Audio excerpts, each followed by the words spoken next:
Our special guest is Kevin Schumacher. He describes himself as a surprised adopter of AI into UX processes and methodologies. Having worked in multiple UX disciplines such as information design, prototyping, and research and development over a course of 15 plus years, his passion is taking design ideas from vision to deployment and leading teams in scaling design, integrations, and agent experiences together. Kevin is also the co-founder of the UXAI Cooperative. We've all got questions. Let's get started. Welcome, Kevin. Thank you Thank you. so much for joining us today. We have a lot to talk about. You're working very, very hard. Could you tell us a little bit about what's absorbing most of your time these days? Well, have been working as a UX person for a long time, and I have the honor to talk to people like yourself. So thank you for having me. Um, it makes me well connected when you work a long time in this field. And I'm currently working with Zerb with my own agency, and we're working together to build out UX and AI solutions. And you would not surprise you the amount of people asking about that space and requesting from us as designers, looking to us as thought leaders in that space as well, as part of what we wanted to talk about today. But there was a need that I saw that was happening. It was arising pretty rapidly in the UX, the design product space. A lot of people were floundering around trying to figure out what to do with this big AI disruption. And it seemed to me, and I did some research, I'm like, I don't see anything out there yet with an organization that can help out uh, pointing people, connecting people, and then creating some kind of framework for governance in the AI space that links itself back to design thinking. And we have, the UXPA, IXDA as organizations, but we don't really have any kind of organization that pulls in product manager, project managers, data scientists come to mind. It needs to be a larger space because it includes that larger space.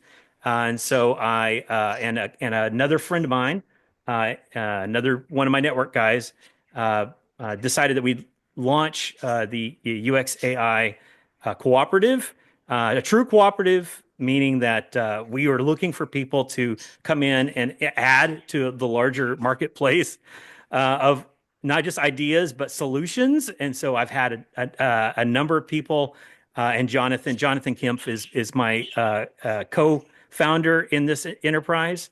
And we've had a number of people ask us and want to join in, and there's been a big interest in this. So that's probably why you wanted to talk to me. It's outside of our little hands, and we need more people. So thank you for making it more public, and we will hopefully get more people, more hands on deck, and more hands makes lighter work, as they say. Yeah, it's important work. It's We're at this period of time where like people like myself as a UX researcher or a design leader in that space is experimenting a lot. Like I'm experimenting a lot. I'm creating boundaries for our teams of what I think is like crossing the line in terms of governance on our data sets or governance on what we allow AI to decide because it really Hmm. can't think, but it can do a lot of analysis through LLMs and things like that. So I think this is obviously really important work. I want to amplify this, let people know about the fact that they can join, they can learn, they can contribute, that it's an important time for us to all come together and try to navigate this as well as That is possible. so true, what you just said. We've all had that moment of that aha moment where we were like, it's time for us to stop competing with each other. It's really time for us to take all of that cumulative knowledge that we've all gained, all those skills. We all have a variety of skills, not just UX is a very broad space. So it's time for us to join together and find out how we can um, make changes. And I wrote in some of my notes to prepare for this. Uh, we can go deep in any of those spaces, but one of the things I pinpointed was uh, this is disrupting design thinking itself.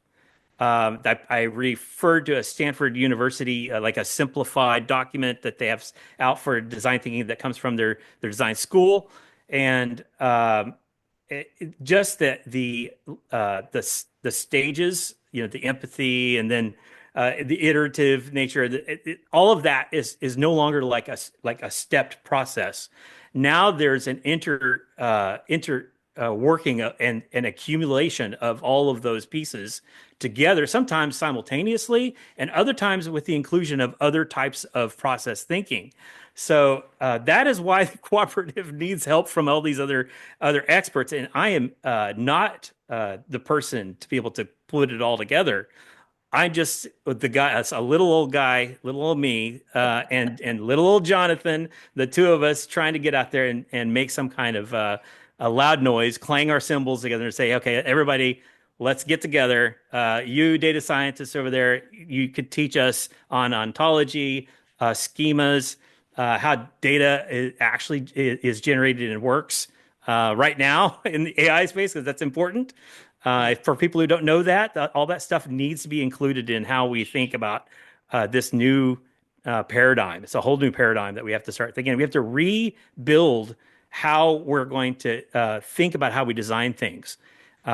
It's definitely more the thinking side than the design side now. So all of that experience that gotten from learning about design thinking, it's our moment to shine, to apply all that thinking. But we got to bring if people have never had the ability to get in on the narrative and get some wins with other people that are stakeholders in all of this, now is the time. Now is the time for all of us to teach each other. You got to be winsome with the stakeholders over here and over here, and then we need to be. We are key to be at the table because we're the ones that are attached to the human part of this.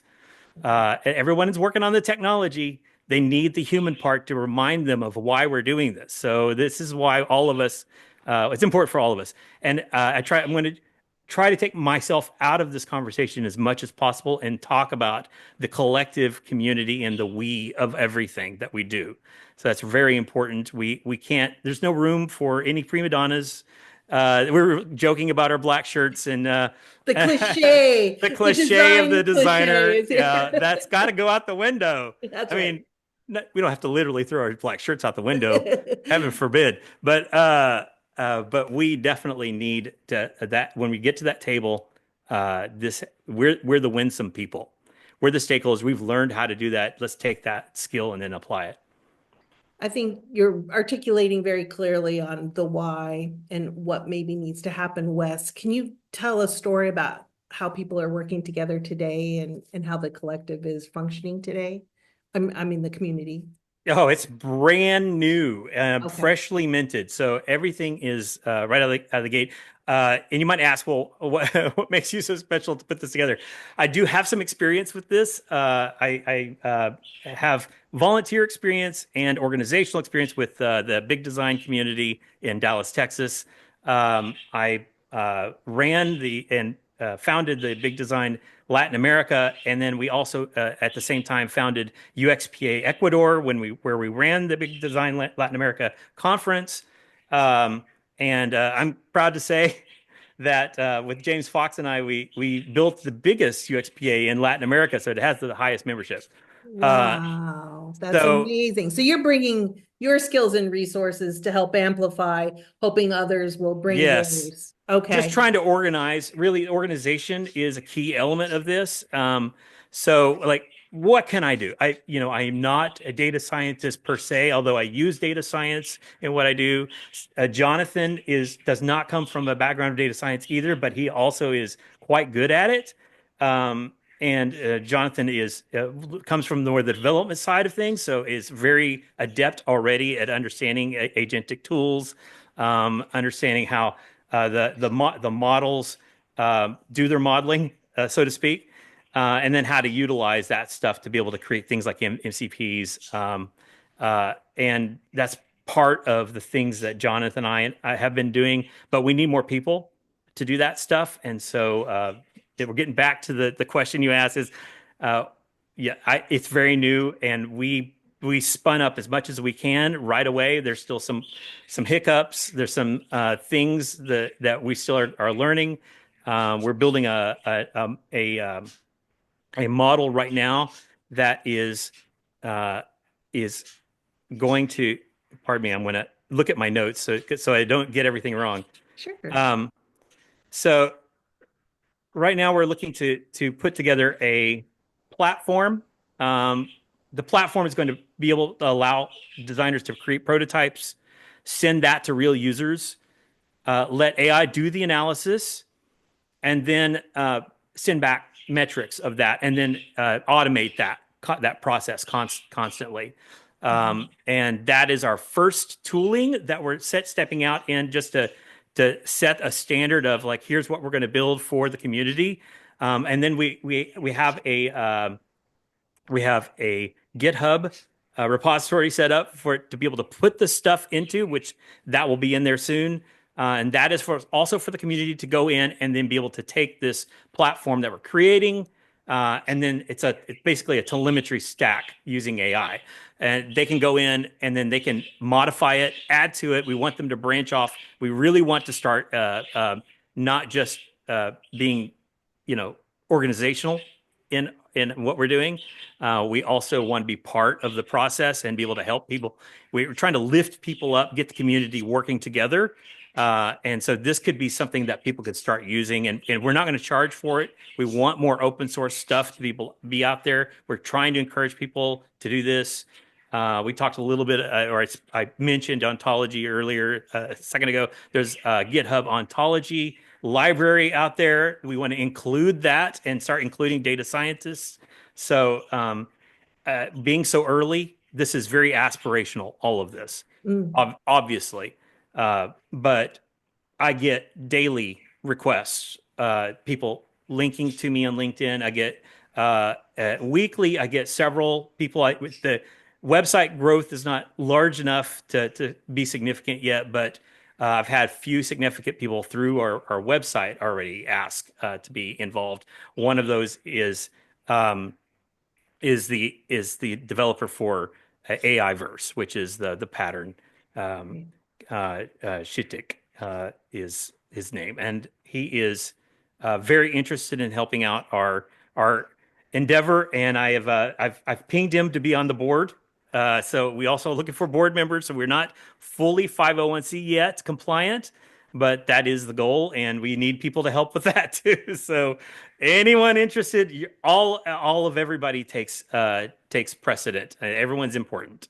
Very exciting. The operationalizing of things for people with people accessing GitHub, that's really exciting. That's right. We're our service designers. Come on now. Um, we're not advocating, correct me if I'm wrong, but we're not advocating people stop working side by Oh side no, with end users, observing how they're trying to no. accomplish things with our software at all, That's entirely the reason that this platform that Jonathan and I are building is going to reach out to real people. right? Now there is the AX side of things, which is a term that's getting you're seeing more popularity with AX, agent experience. So these agentic you know infrastructures or whatever, they're talking to each other. Where you have individual agents producing more content and then testing with each other. That is a thing. We're not going to avoid that, so that does need to be part of it. Mhm. And there's a larger and probably longer philosophical discussion. It could be for another podcast. I don't know. Um, Right. but the metaphysical ontological aspect of things, of bringing the humanity of aspects. So when we say things like empathy, we're actually pinpointing something that's non-physical, right? You're empathetic towards somebody. It's you're utilizing your own human soul to be able to relate to that person. And this is something AI cannot do. It has no sense of agency or intent. So that has to be where we are shining the brightest. And if we are not including humans in that process, then we are quite honestly we don't have a place at the table. That needs to be where we are. I have three principles on our website. I don't know if you have gone to the website. It's a very brief website. It basically lists out our three principles, which is focus on empathy, remembering our origins and discovering the right questions. And we do that by collaborating with human history to shape human destiny. So we're going to use these 21st century tools, but we're going to bring history back to where we are now to remind us of why we're doing these things. The why question is very important. A lot of times scientists don't care about the why; they just want to know the how. Mhm. It takes both. The form and function never stops, even if technology starts to push out ahead. It's Right, important. right. I think that, first of all, I have signed up on the website. I Oh, am a thank you. fan. I'm going to contribute in ways unknown at this stage. But I think the part about thinking about workflows and accelerating workflows, like over time, UX researchers are playing catch up all the time. Can we really keep up even with dual track agile workflows? Not usually. Like it's a balance. And I know some research is longer term, some is more rapid. But now that we have all these great AI assisted research repos and databases and agentic experiences that can help us gather a lot of data up front that then we can evaluate with real people. We can take and shorten those workflows from many weeks to days. So this is going to accelerate our ability to make impact with our, you know, three-legged stool partners in roadmap prioritization. So, Yeah, we're not losing the three-legged stool. We're increasing the legs, I think, is what we're doing. okay. And probably doing it more rapidly than we're comfortable with. I think the discomfort is the thing that people are fighting so much with right now. And I think what people need to understand is that that's discomfort is always a good thing. It means you're learning new things, and you're being forced to confront things that are the unknown. And there's always a fear of that's the thing that you fear is the thing is what you don't know. Um, but you mentioned something that I have. I think you sent out a little. By the way, I appreciate that anyone doing a podcast with Kathy. She's always very well prepared. Oh, Uh, thank you. I was quite impressed. You asked me for three things that I pick out that we should keep our eye on that are like areas that we see that could be a roadblock or that are issues with AI. And throttling was definitely one of those things. And you just now mentioned it, which is it's too fast. The tasking happens too quickly. Um, I mentioned and you're in the area of research. I added in here, and since I can't memorize everything all the time, unfortunately, I'm not AI. This is uh, casual. We can use yeah, notes. that's good. I will use notes. Uh, I mentioned for your benefit that there was a study done recently. Yeah, okay, here it is. So, Doctor, okay, yes, this again, we keep coming back to this word ontology. It's an important word. It's let's just define it real quick. The ontology, at its philosophical definition point, is the study of the existence of things. So things exist, and this is studying the existence of them. Let's not confuse that, though, with epistemology. Epistemology is how you know it, like how you know things exist, but you have to have the things existing before you know it, right? Um, and so, epistemology comes from one of its pieces of its word, of the etymology of it is pistis, which comes from the Aristotelian Koine Greek of meaning to trust something that is true. So, knowing something that is true about something that exists would be the basis of ontological study. Um, and so, when you're dealing with things that are relational, you don't have ontology. When this is the big Achilles heel of AI right now, and even Preston McCauley, who runs AI studies and AR and VR studies at SMU in Dallas, uh, admitted this to me. He's like, yes, I realize this is happening. I think he's writing a book, and it will have that out pretty soon about ontology and AI and how they're trying to overcome this. But also, Dr. Lewin Payne ran an AI for a user research workshop with Rosenfeld Media, where they invited 31 researchers to test AI research synthesis by running the exact same prompt on a data set for the study. And so this is interesting because what they found out was that the number of themes alone ranged from 5 to 18 in differences, right? Um, uh, the LLMs can produce vastly different output, but even with the same exact prompt data, so it's hard to really understand where they're getting their differences. And this is another core key point, which is they lack supporting evidence. Sometimes they'll just come up with the themes based off of the study points, but the themes themselves aren't evidential. So they're what they came up with. So this it's a group of how many? Let me look. They had 31 different researchers, like I said, I think.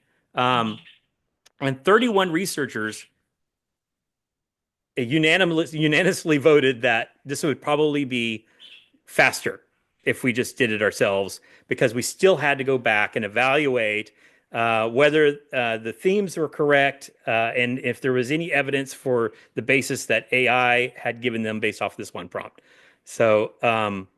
And how is that happening? Well, because humans have an immediate understanding and recognition of the ontology of the theme and whether you can trust the evidence or not. Again, going back to the epistemology of it, right? Mhm. So this means that this is good news for researchers. So researchers are still going to have it. Well, it's good and it's bad. I mean, like we'd love to have some like tools that can speed us up, but we don't want to have to go and redo a bunch of work and do it manually anyway. Like, Yes. Well, I've done a few studies now where I've done the mapping afterwards of the test. I'll do sus studies, for instance, and then I'll let AI handle all the transcription of that, and then I'll have it pick apart those transcriptions and then set it up into mapping of the themes inside of it, right? right, But it can do that pretty good. Tasks it can do really well. So right. that saves us tremendous amounts of time, hours And of that's time. agentic thinking, It right? is. You're It saying, is. okay, agent, look up, I was talking with John Whalen about this. Go through this data and tell me everything that's about sentiment. Like you give it a task, it's Hmm. pretty good at going through.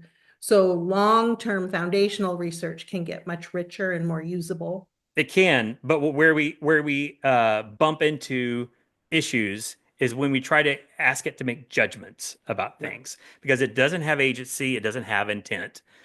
It can only That is good news for researchers. It is very good news for researchers. It does mean that we're Jonathan and I I give kudos to Jonathan. It's his idea to put together the system. It can allow people. It does two things. This platform that we're working on, it allows people to come in and take ownership, improve it. It also allows people to peel off chunks of it and build it out a marketplace. And if they want to make money off of it, it can allow them to an extra side hustle, so to speak. Right. So we can create a whole other type of marketplace if we just start sharing our information together. We have to not be afraid to do that. We're in like this reminds me, by the way. I don't know about you or you guys, everyone listening, but this reminds me a lot of the .com Yes. boom. Like right when that started, there was people were trying all kinds of things. Some things are still with us. Amazon comes to mind. Uh, and then other things, pets.com is sadly gone, although I miss the puppet more than the website. But those kinds of things are the world is our oyster. And Right. all we have to do is just start learning more about data, learn more about relational models, learn how to create bedrock, have a way to justify decisions that AI is making, and then build them into the models themselves. So that is where I've been talking to a lot of people. I've talked to someone in Glasgow, Scotland. I just spoke with someone online from Slovakia who wants to help us. By the way, he heads up design at a corporation in Europe. So you'll see these people start popping up. But one of the conversations I had recently was a gentleman. His name was Dan. Sorry, Dan. I'm just going to say your first name. I don't know if you want to be included on this conversation. Um, but he was at a conference, and he heard uh, it, it was a conference for data LLMs and data scientists.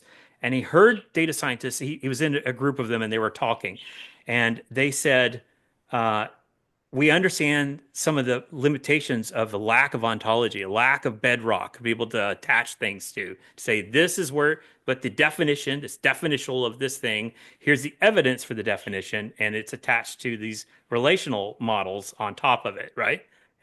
Was what you would have to have in the kind of system like this. It's how human language works. It's tokenization of words, right? And the words have meaning.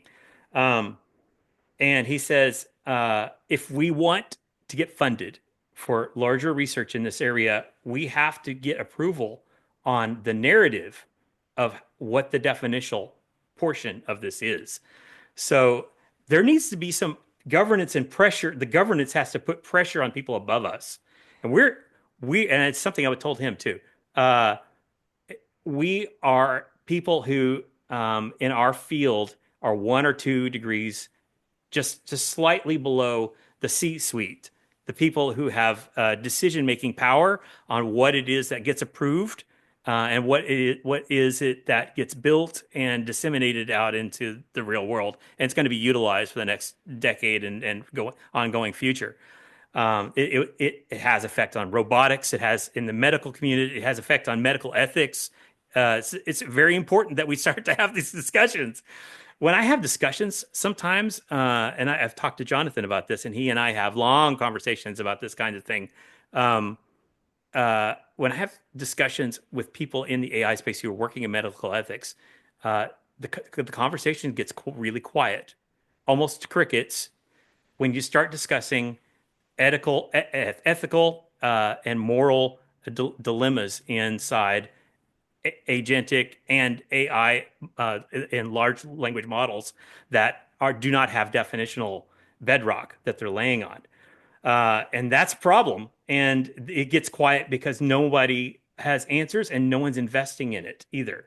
So there's like a giant area right there. It's a bit of an elephant in the room that we as designers, being the human empathy people, need to get in on, and we've got to do it right now. We can't wait till tomorrow.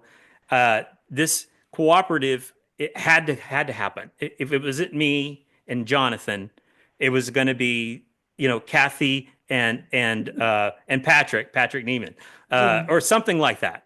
Somebody was going to do it. Patrick got out there and he started getting books into people's hands, and he got people on the Slack channel. If you're not on that Slack channel, Kathy's going to put that in the I comments will. below. And That's how we met through that Slack channel, yes, and that's where a lot of discussion and learning together and just colliding different ideas and learning is happening. So that's an important Slack channel to it join. is. And Troy Park is on there too. And I worked with Troy back in the Sabre days when I worked with Sabre. And so thank you, Troy and Patrick, and all the other guys that are putting that together. We can't do that.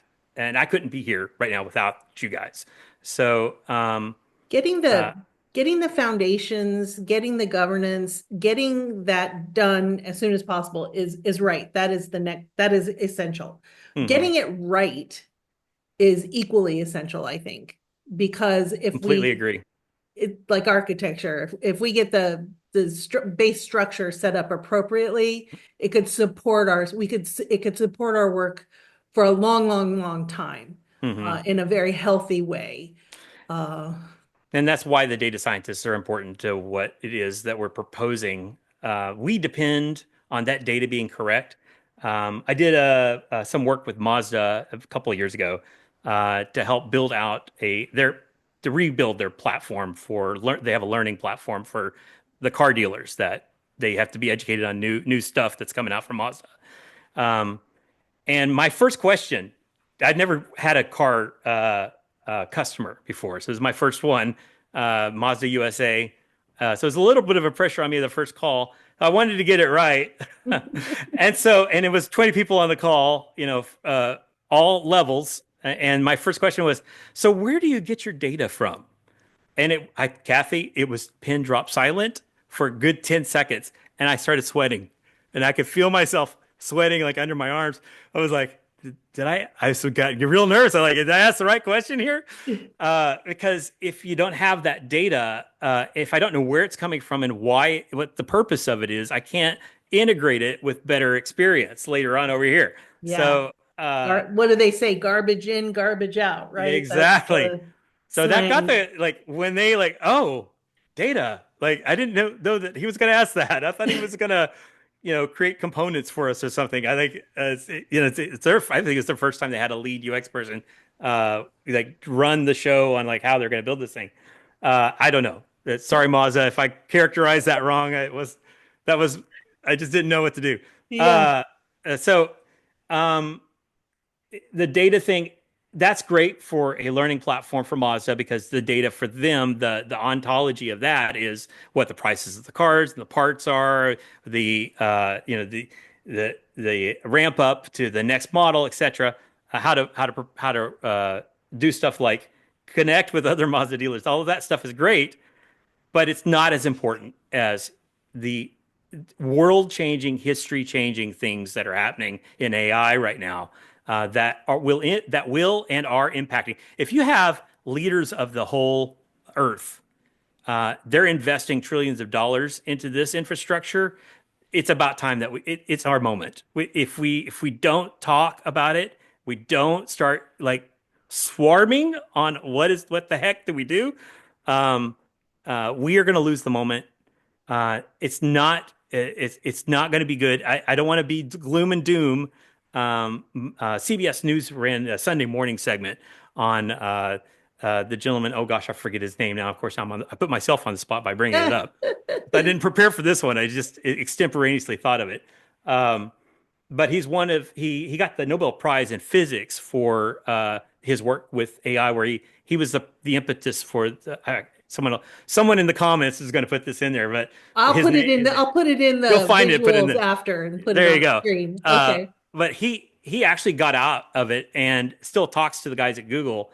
But he's concerned. He's concerned that the larger if you don't treat this like it's supposed to, and he mentioned throttling himself also, by the way.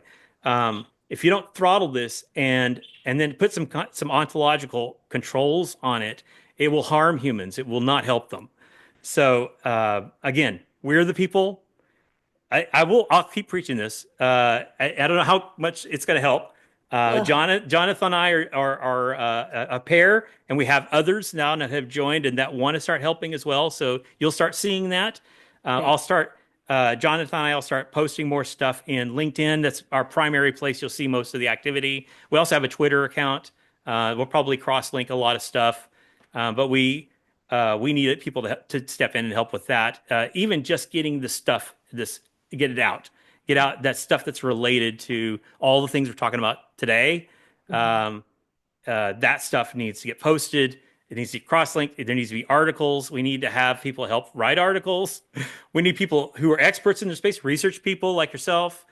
We need contributors. That needs Maybe to happen. maybe people who've worked in open source governance before, who have some Exactly. skills and know how to guide us through a cadence of meetups or board sessions or events or whatever it ends up being.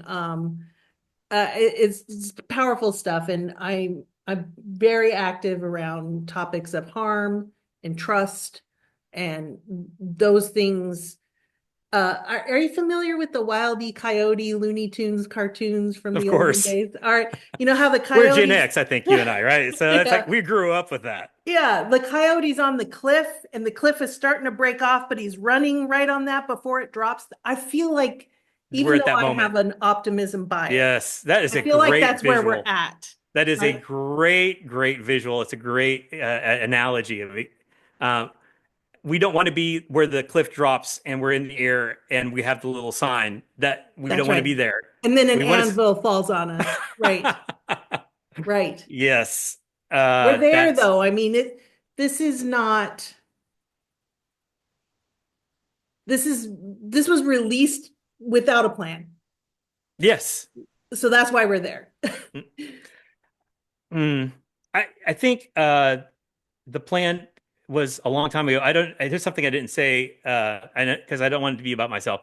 But when I was 16 and 17, I went to state science fair with my AI project. I actually built one, and it was entirely relational data. That's all it was. Um, and people were just shocked and dumbfounded. How like it talks to me? What the heck? Um, Kevin, that's incredible. yeah, well, but it's, it was super early. It was TI 99 4A. I had the peripheral box. I was running a Fortran card, and I had some other extra memory, and so that's how it ran. I kept everything on the peripheral box. Um, but that was way, way early, like when I was a kid, right? Then I'd said, no, I want to go be a musician, so I went and did that for a little while. Um, but my point is that since then, it's the only way I understand what's happening right now because it hasn't changed much. It's basically the same as that science fair project. Relational stuff. It needs to have somewhere to be able to say, "Here's the end of the line." And I can't go any further.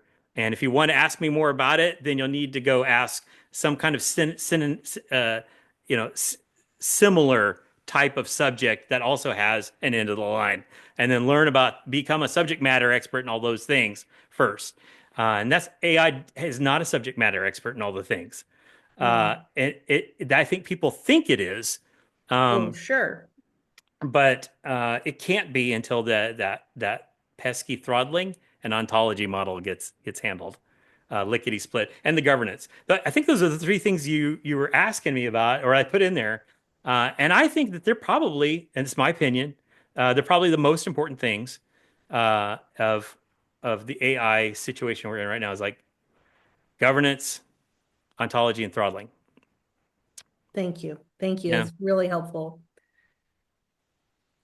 Uh, yeah, so here's a fun question. I prepared it for our All podcast right. stuff. All So, right. uh, or maybe you did. Somehow it's in our notes Let here. her fly. What are some AI capabilities that people might be surprised to know are possible Oh, yeah, today? that was fun. People, much like this is why it reminds me of the .com era, because people are like doing all kinds of crazy things. There's AI brushes now.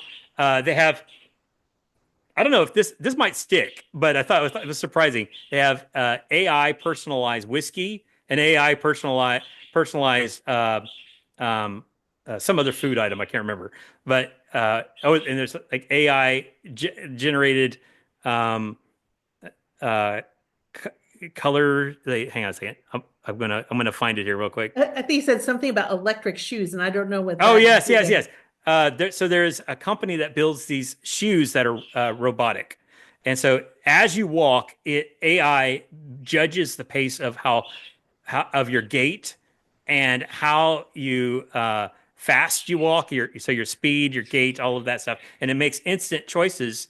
And then so think of like roller skates, but with motors in them that judge you personally and understands.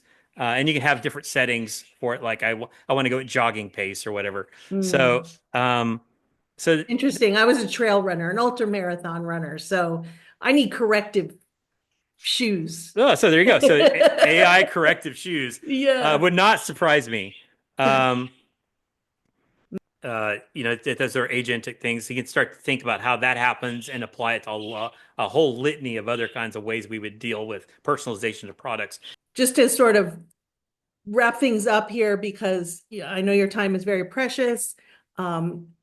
The best way to stay up to date or to participate is to sign up on the website. All the links will be in the show notes.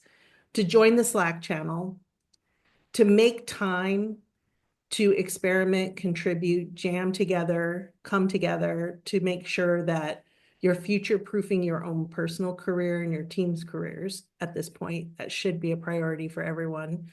Um, Anything I'm missing? Any other recommendations you have for our peers? Start to form some local groups, meet for coffee.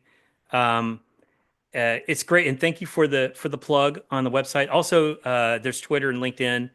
Try to get involved with all of them, because if you are on one, you're not the other, then you're missing something. And so until we have more cohesive groupings of each other, I think the local meeting locally and then getting involved and trying to push this into a local scenario as well is going to be really important. We can go so far and to try to connect you with people who know this stuff.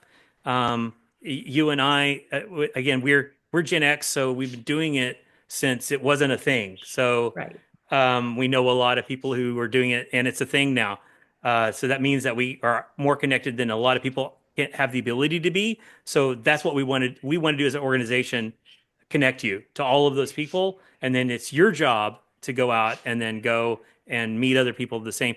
Evangelize yourself on a local level, I think, is really important. Great, great, great advice. Wow. Well, thank you Thank you for so much. doing this Thank you for work. having me. Yeah, this is great. Again, it's just Jonathan and I. We have a few more people that are coming to help out. Thankfully, they're all interested. The interest is really high. So the time is to get in is right now. All right. And thank you for having me so much. Oh, thank you. And we'll talk more again in the future. We'll coordinate our outfits. It'll be a good conversation again, I'm sure. Thank you so much. Okay, Kevin. Take care.